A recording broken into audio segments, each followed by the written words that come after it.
नमस्कार साथियों, गौरव ज्ञान धारा में आप सभी का स्वागत है।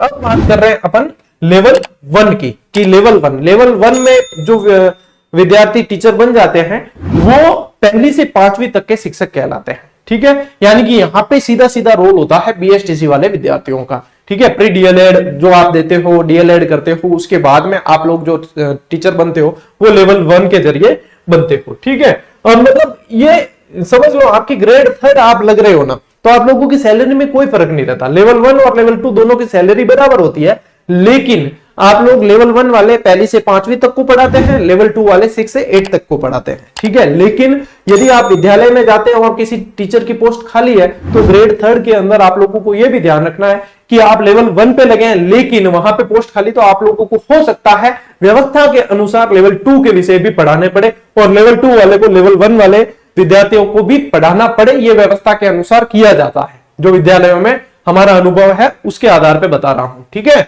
अब लेवल 1 के लिए देखो, प्री का जो है ये 150 नंबर का ही रहता है। इसमें भी साइकोलॉजी जो आती है आपके 30 नंबर की, भाषा इसमें भी 2 आती है 30-30 नंबर की, यानी कि ये पार्ट तो कॉमन रहता ही है 90 नंबर का।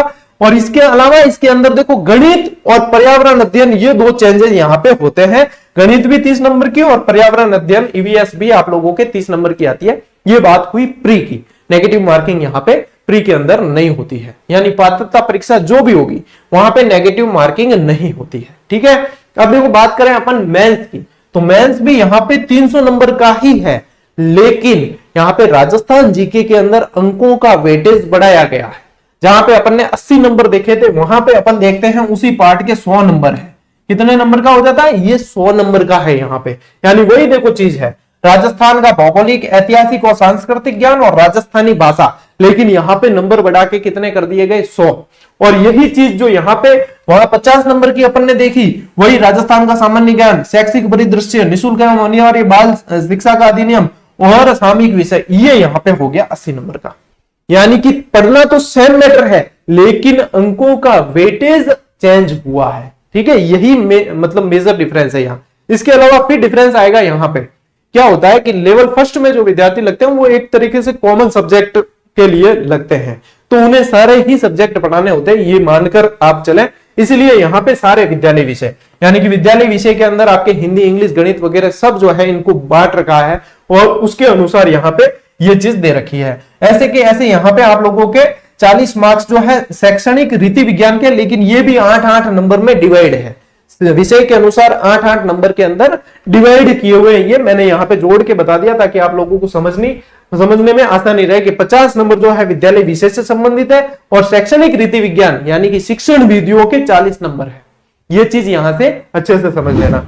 और शैक्षणिक मनोविज्ञान की बात करें तो वो 20 नंबर का ही है यहाँ पे कॉमन, और सूचना तकनीकी फिर ये कॉमन, यानी कि डिफरेंस आएगा आप लोगों के यहां से, और डिफरेंस है यहाँ के वेटेज में लेवल 1 वालों के लिए, अंकों के भार के अंदर डिफरेंस है। बाकी जो है यदि आप देखोगे तो ये सेम है, ये नीचे के दोनों सेम है, यहाँ पे अंतर आता है, लेकिन अपन शिक्षण विधियां पढ़ते हैं तो वो समान ही रहती है। शिक्षण विधियां लगभग प्रश्न भी मिलते जुलते ही रहते हैं।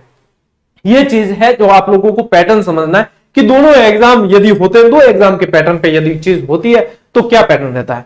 मैं चाह ये रहा हूं कि जितना जल्दी इन चीजों पे सरकार क्लियर कर देना चीज, तो विद्यार्थियों के लिए बड़ी मतलब आसानी हो जाती है, और ये आसानी होनी जरूरी है। नहीं तो वो असमंजस में रहता है, उसे ये भी समझ नहीं आता है कि करना क्या है, सेकंड ग्रेड करें, फर्स्ट ग्रेड करें या ये करें।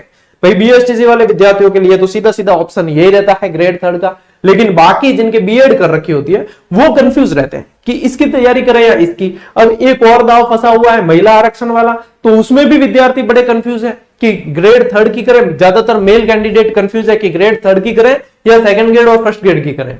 एक और चीज जो होनी नहीं चाहिए और राजस्थान में अक्सर होती है वो ये है कि वैकेंसी जो आती है या तो आएगी नहीं, या तो अकाल रहेगा वैकेंसीज का, जैसे कि पिछले 2.5 साल से अकाल ही रहा है, और या फिर आएगी ना तो ऐसी आएगी कि या तो अकाल की स्थिति है या अतिवृष्टि की स्थिति हो जाती है।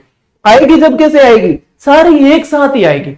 3rd ग्रेड भी आएगी, 2nd ग्रेड भी आएगी, 1st ग्रेड आएगी, पटवारी आएगी, आरएस आएगी, एसआई आएगी, एएसआई आएगी, उप जेलर आएगी, सभी एक साथ।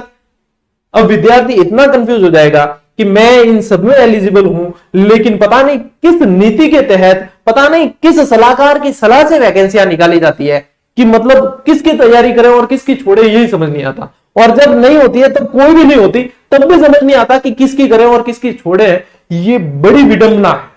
और जो मतलब विद्यार्थी हमारे साथ में जो चीजें साझा करते हैं वो निश्चित रूप से एसी में बैठे हुए उन लोगों तक साझा नहीं कर पाते हैं, उन लोगों तक उनकी बात नहीं पहुंच पाती है जो ये नीतियां बनाते हैं।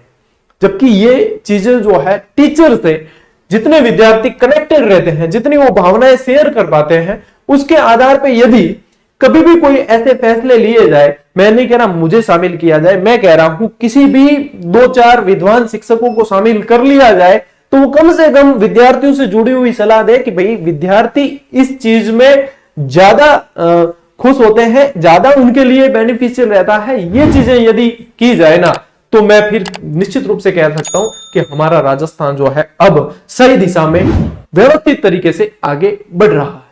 अब ये चीजें कब होगी, ये चीजें कैसे होगी, ये चीजें होगी या नहीं होगी, इसके बारे में कुछ नहीं कहा।